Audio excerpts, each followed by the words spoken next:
বান্দরবানে বন্যার পানি নামতে শুরু করলেও এখনো কমেনি দুর্ভোগ। দেখা দিয়েছে খাদ্য ও বিশুদ্ধ খাবার পানির সংকট। সেখানকার সর্বশেষ পরিস্থিতি জানাতে আমাদের সাথে যুক্ত হচ্ছেন সোহেল কান্তিনাথ। আমরা সরাসরি চলে যাচ্ছি তার কাছে। সোহেল, বন্যা দুর্গত এলাকার আজকের পরিস্থিতি কেমন দেখছেন, আর দুর্গতরা পর্যাপ্ত ত্রাণ সহায়তা পাচ্ছে কিনা জানাবেন।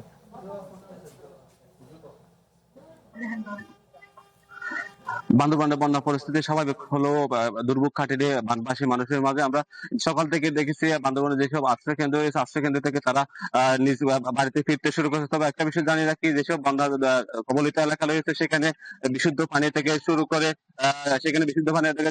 খাবারের তীব্র সংকট দেখা দিয়েছে। আমি এই মুহূর্তে আছি বান্দরবান এলাকা। এখানে আসলে যেসব বানবাসী রয়েছে তাদেরকে সহায়তা দেওয়ার জন্য স্বেচ্ছাসেবী সংগঠন থেকে শুরু করে প্রশাসন, বিজেপি থেকে শুরু করে সবাই আসলে ত্রাণ সামগ্রী বিতরণ করতেছে। আমি একটু যদি দেখাতে চাই, এই যে আমার পিছনে যেটা আছে বান্দরবানের আঞ্চলিক সংগঠন ইউপিডিএফ গণতান্ত্রিকের পক্ষ থেকে বান্দরবানের যে বিভিন্ন এলাকায় কালাঘাটা থেকে শুরু করে শহরের বিভিন্ন এলাকায় তারা ত্রাণ সামগ্রী অব্যাহত রেখেছে। ইতিমধ্যে প্রায় 5 শতাধিক পরিবারের মাঝে ত্রাণ সামগ্রী বিতরণ করছে। আমরা একটু জানতে চাইবো আসলে এই যে ত্রাণ সামগ্রী বিতরণ করতেছে যে ইউপিডিএফ গণতান্ত্রিকের সভাপতি ওয়ামঙ্গলের কাছ থেকে জানতে চাইবো আসলে আপনারা যে ত্রাণ সামগ্রী বিতরণ করতেছে, এই ত্রাণ সামগ্রী আগামীতে অব্যাহত থাকবে কিনা।